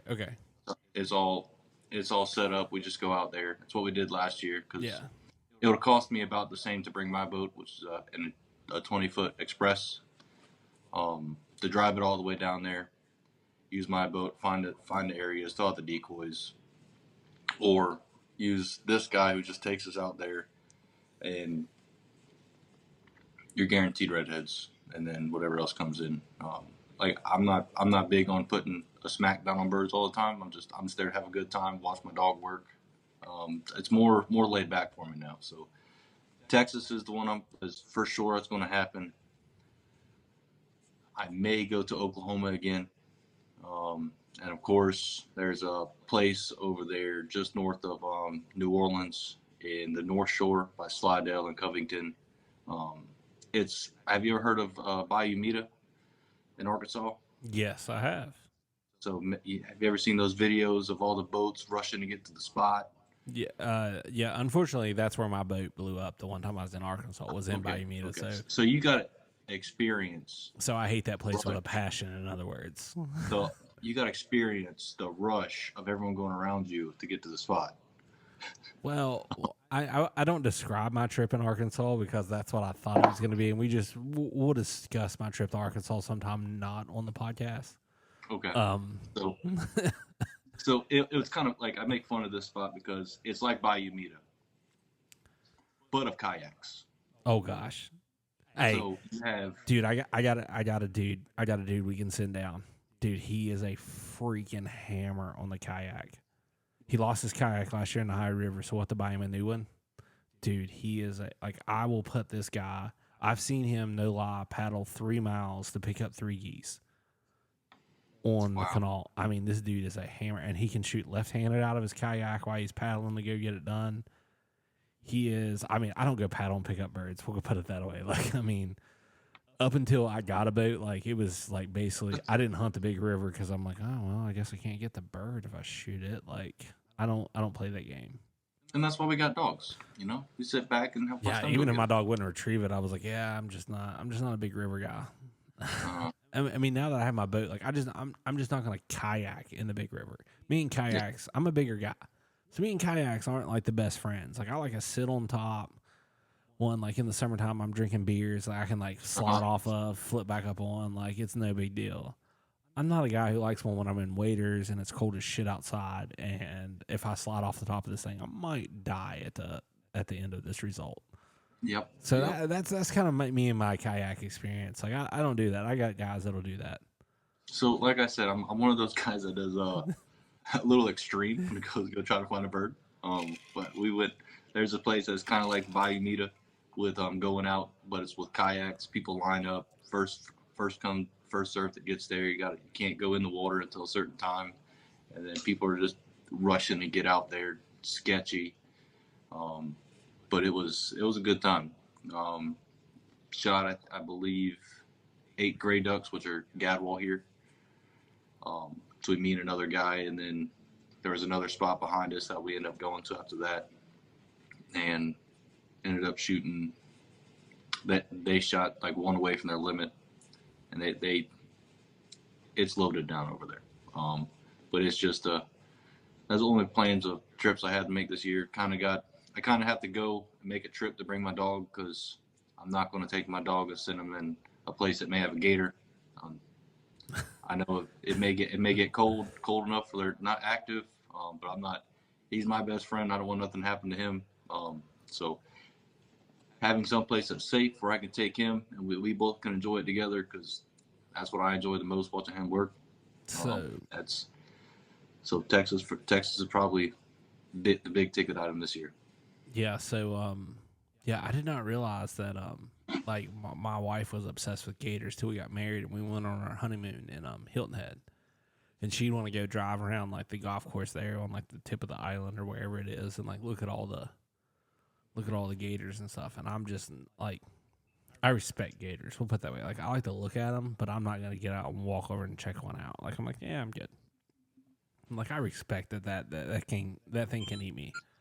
I'm definitely not a fan of like going hunting in a place. I didn't know they were in Arkansas till I drove through there one time and they're at the Bass Pro Shop and we read the thing and said they were in Arkansas. I was like, shit, no, I don't really want to go hunting there. And like, it gets a little, scares you a little bit. And I'm very, very particular where I go, especially when I bring my dog. Yeah, but South, as you know, Hilton Head, they're thick. Oh, they are thick as thieves there, man. They are big. They're not scared of nothing. You have more here in Louisiana, but the majority of Louisiana in the south is marsh already, so you don't see as much of them. Like all the big ones, you see the small ones. But I think my first couple of years I hunted rice fields just because they're ankle deep and I could see the whole rice field. Yeah. So question on that real quick to go down a rabbit hole. Do you gator hunt? Being in Louisiana and being in you probably have gators somewhat close to you. I have never gator hunted. You've never gator hunted? See, I thought that would be a thing. I've done one time and I had a ticket, and that was the last time I tried to shoot a gator. But yeah, no, I have never went. Okay. I met Troy Landry's son. He had a little hole in the wall crawfish shack where he sold crawfish at next to my house. Oh, that's interesting. Met him, but I've never went. I see him all the time. I'll go up and look at him. Drive, shine lights on him at work when I work nights. Time out. You're shining lights on them at night where you work? Yeah. Dude, I got a question. Nucor, I got questions for you. Why are you letting gators anywhere near your plant? This is you can't control them. They're wild. true, You can, but like I said, all so of South Louisiana is majority marsh, right? So they're in the swamp, and they just go into the ditches, go down the ditches into our little ditches and ponds. We got the Mississippi River right next to us. They're on the Mississippi River, and they just come in, hang out. yeah, Now we don't. I'm You good don't on mess that. with them. They don't mess with you. I shine it. I just drive around, look at them, shine my light at them, look at them. So I'm like, yeah, that's a big one right there. It's about 8 foot. See, I'm All right, so let's disappointed. go to the next one. I'm disappointed in Cajuns because if that was like rednecks up here in West Virginia, dude, they would be like the white-tailed deer up here. We'd shoot the shit out of those if we could go shot them at night. I don't know if you guys are doing that down there. Maybe you know some guys that are going out and doing that. But I'm not going to mention on the coon asses here, but they I'm not saying that they don't do it, I'm just saying, but like it I've sounds heard like many it's, stories hey, about something they do. hey, I've heard some stories on coon asses that like I don't know if I ever want to duck hunt with you guys in the marsh because shit gets a little sketchy out there. You guys, Oh, it's sketchy. It is fun. They are wild. They drink like a fish. And trying to keep up with them all night and then hunt with them the next morning, they're ready to go, and you're like, "What are you doing? This is no." nope. I've got a couple buddies who can drink like fish, and I'm like, nope, I'm good. I'm like, hey, give me like 2 or 3 cups of bourbon, which is what I've had tonight. It's empty. I'm done with it. I've had 2 or 3, and I'm done. Like I'm like, yeah, I'm good. I don't need any more. Like, Yeah, I don't like you guys. I can't. That was back when I first moved here when I was 25, and yeah, that was some good times, but I can't keep up with them anymore. Yeah. So if you come up this way, we'll have to show you around West Virginia when you come up here sometime. I have a really good idea of kind of the area your buddy has moved to. I mean, well, obviously, just because like how close he is to the plant, it's kind of that area there. Yeah, man. Actually, my neighbor's house for sale. If you know anybody looking for one, he kind of. I don't know. For what? Looking for a house. Anybody else moving up here? It's like 45 minutes away, but like my neighbor's house is for sale. I'd like a good neighbor. Everything around here is about an hour away, no matter where you go. If I want to go catch some trout or some redfish, my normal place, I'm driving an hour 30 to hour 45 just to go fish. Well, I had a battery die, so I'm gonna switch cameras. Hold on a sec. Switch cameras. Okay, this camera. Oh, well, I like the coffee. Yep. Oh, dude, it's the best coffee ever. Now I have to move this camera over here. Oh, and I'm gonna have to adjust it back like that. It's not that great. Yeah, that was the second angle for the Dirty Duck guys. So we'll start wrapping this up since camera batteries are starting to die because this one will soon be to follow, I assume. Yeah, I can't figure it out. So, real quick, we'll run through some stuff real quick. So, hot topics, quick questions for duck hunting. What is your go-to drink in the morning?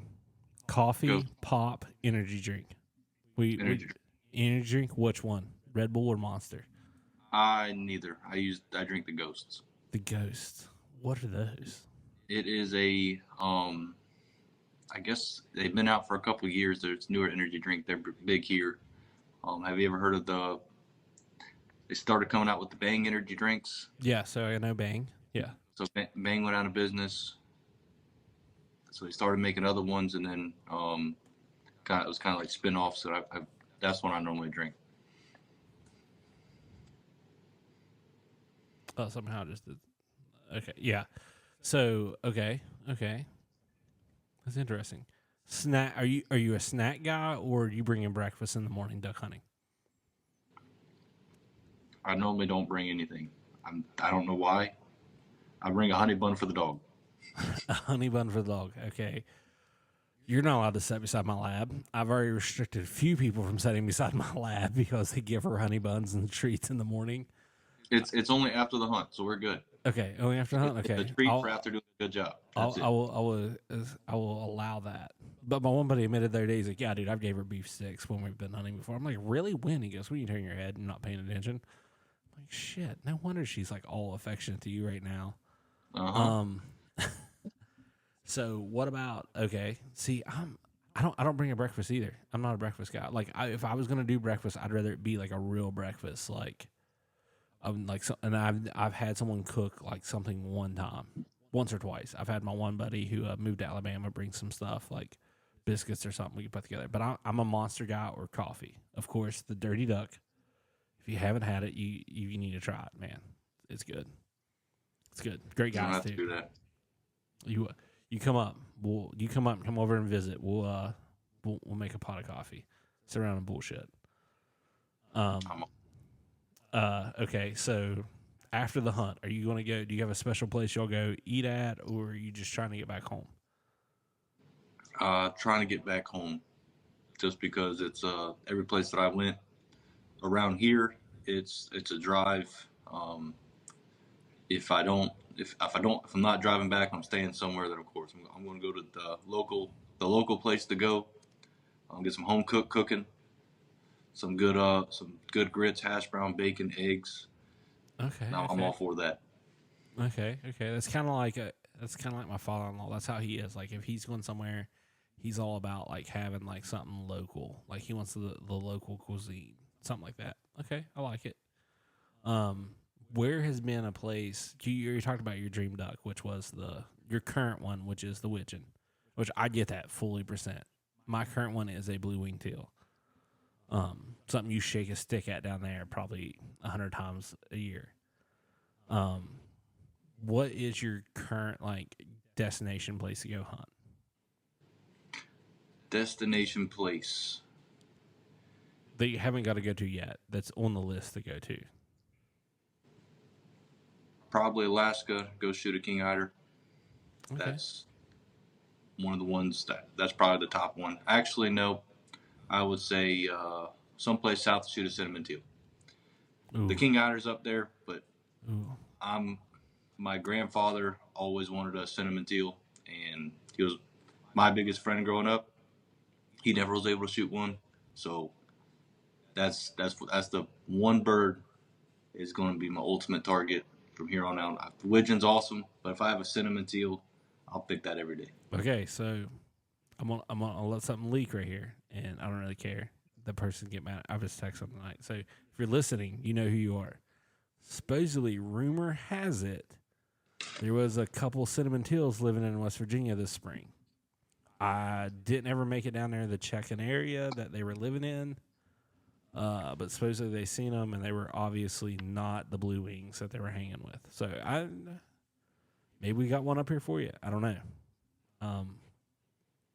I think they weren't. I think they were blue wings.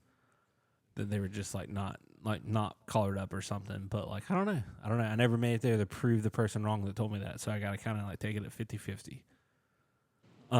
Okay, so we haven't really talked about shows because I don't know if you're planning on going to shows or any this year. But what show, or do you have a show planned? Are you going to Delta? Basically, that's I am at the Delta this year. I'm at booth 481. It's in the middle of both arenas. Locked out when I was very lucky and fortunate enough to get it. They expanded and opened up a couple booths, and they emailed me, and I jumped on it. So okay. I'll be at the Delta this year in Baton Rouge. Okay, you solo have your own booth? So I will be there with all my merchandise. Also Dirty's outerwear. He's going to be there with me. He's helped guide me and help me with this whole process. So we're going to have Dirty's outerwear, their whole new lineup coming out that they just launched. They will have their new waders, their jackets, their bibs, but we'll have all the vests all on display. Be the big ticket item. Get the vest out there because we need more of this out in the world and being able to get these dogs in good fitting vests. Yeah, man. For sure, man. I'm definitely interested. You make it solid. I will have 2 purchased pretty quick as soon as they get released. Or if there's pre-order, you just go ahead and put my name down. Just tell me how much I owe. I got you. All right, man. They're coming. I can't say when. We got a lot of things coming up in the future. A lot of things down the pipeline. We already have the the waterfowl vest out there, that had, like I said earlier, um, they fit all the way from 18-pound dogs to 110-pound dogs. We have 6 different sizes. Right now, we only have them in bottomland, which is 90% of the people out there. So I mean, that's 90%. If you're hunting the marsh, you're going to have a tree in the marsh at some point, so you'll still blend in. It's darker, hunker down in the reeds. And well, I mean, let's just go ahead and say it. We'll go ahead and say it. It's okay. It's the Sika guys that have been difficult. Okay, I'll be the one that admit. And you know whose fault it is? It's Shin's. It's Shin's fault, and I'm gonna throw them under the bus real quick. And I'm wearing their shirt right now. I don't care.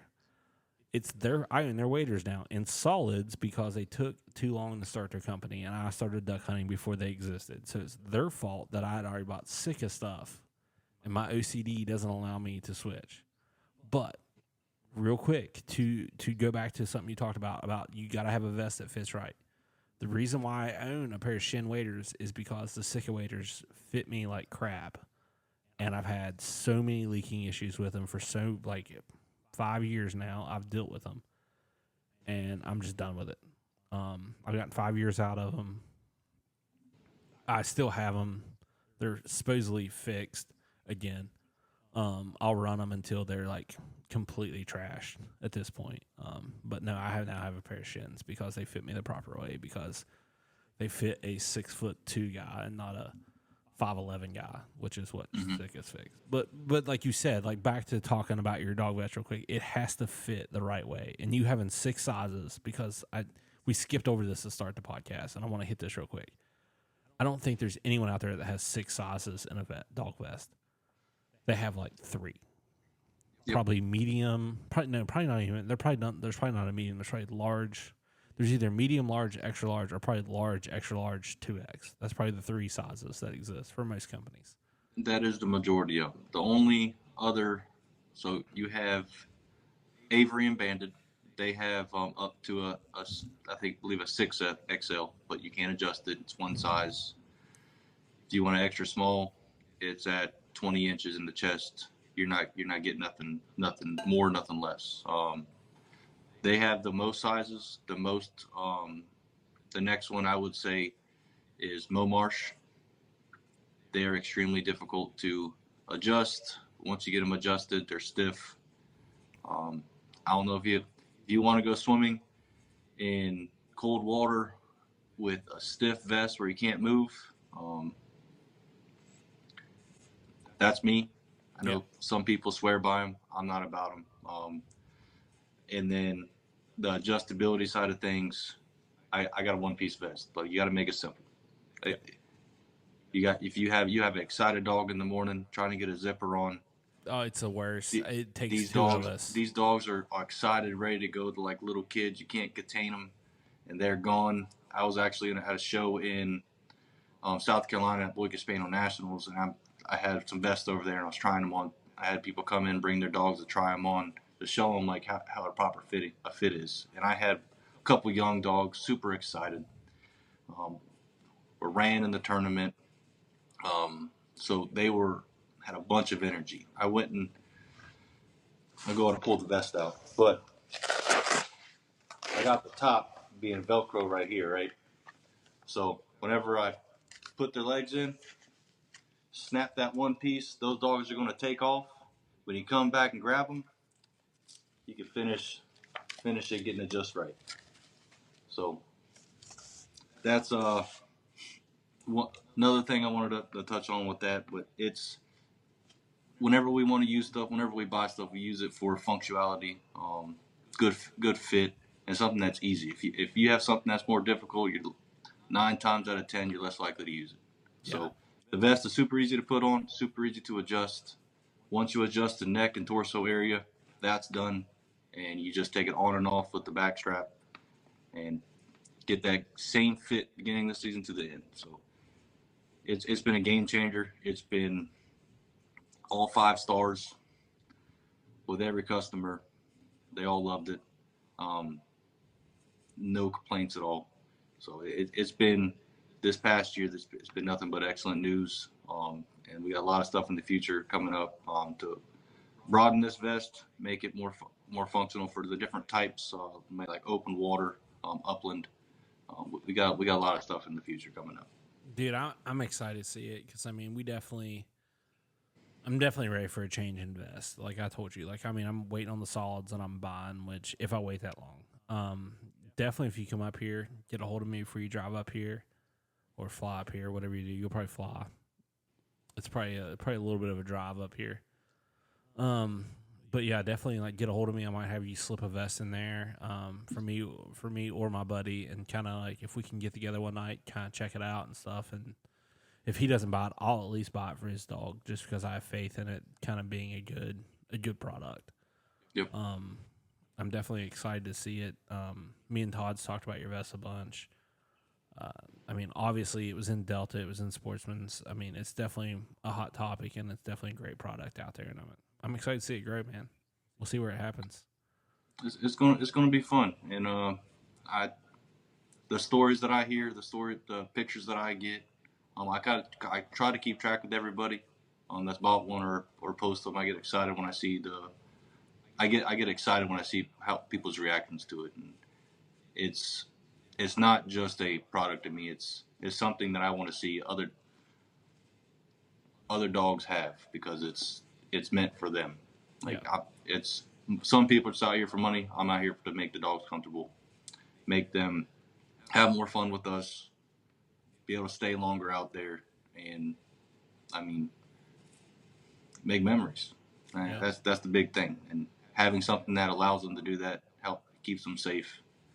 That's my passion. What my purpose in starting this was to get to make sure they're comfortable during all this. All the times we go out there, all the times they pick up birds, because they're the ones doing all the hard work. They're the ones swimming in the freezing water while we're sitting back with our hands in our pockets, and it's what they love. So let's let them do it a little bit longer. Yeah, man. We're gonna have to get you back on here later on this fall and stuff. And especially if you come up, man, we'll have to get together and stuff. Maybe just do one in person. Get some guys together and just tell hunting stories. Like, I love sitting around just enjoying a time, like having some drinks and telling hunting stories. That's kind of why, like, I whole started this podcast, was to kind of.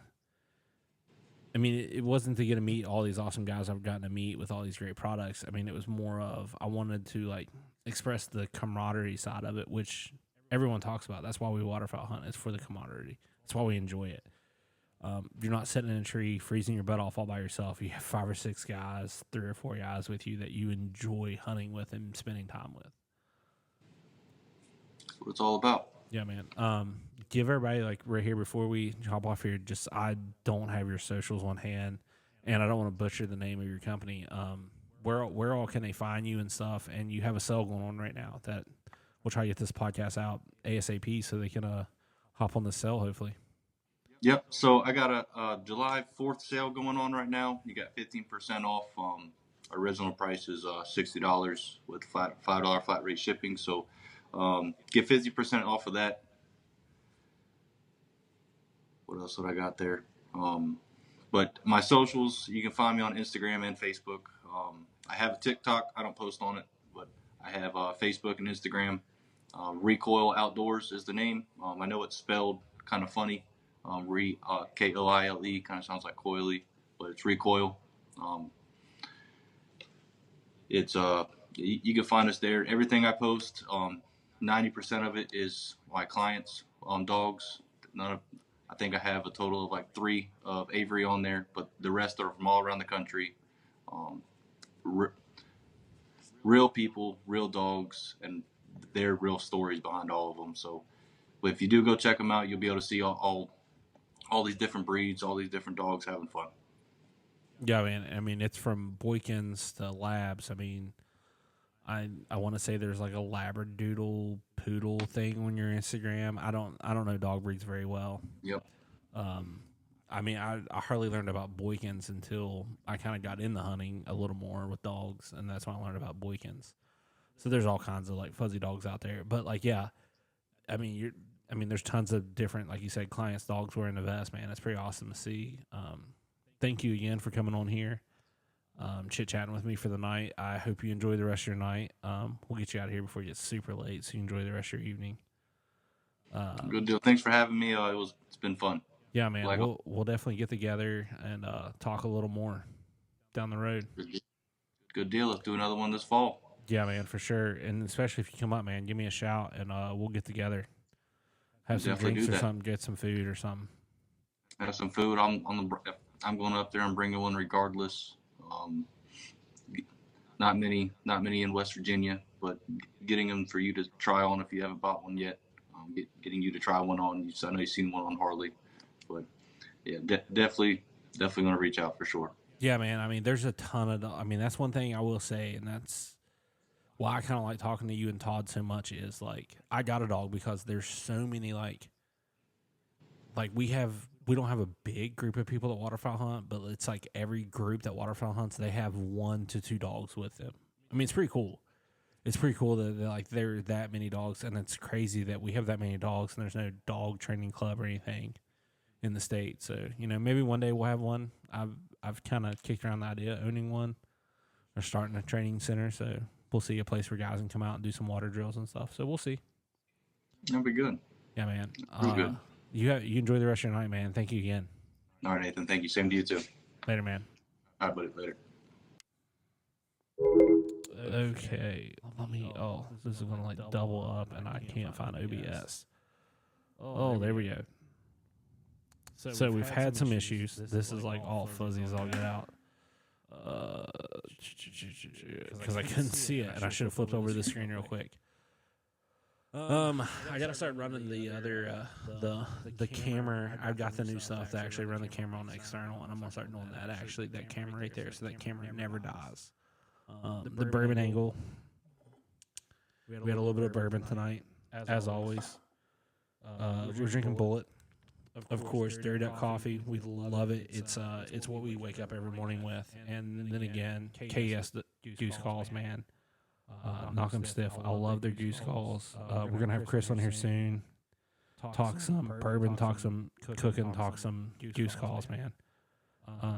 As always, thanks to Todd making an outstanding product. We got some stuff coming out with some videos and photos coming out with him. Make sure you follow both socials, ReKoile Outdoors and Winter Productions on Instagram. You're definitely going to see some cool stuff coming out. And last but not least, Rock and Leather, man. As always, you know, Darren's been a great guy to me, and I love the products they have there, from their socks to their boots, man. Check them out. And you guys enjoy the rest of your night.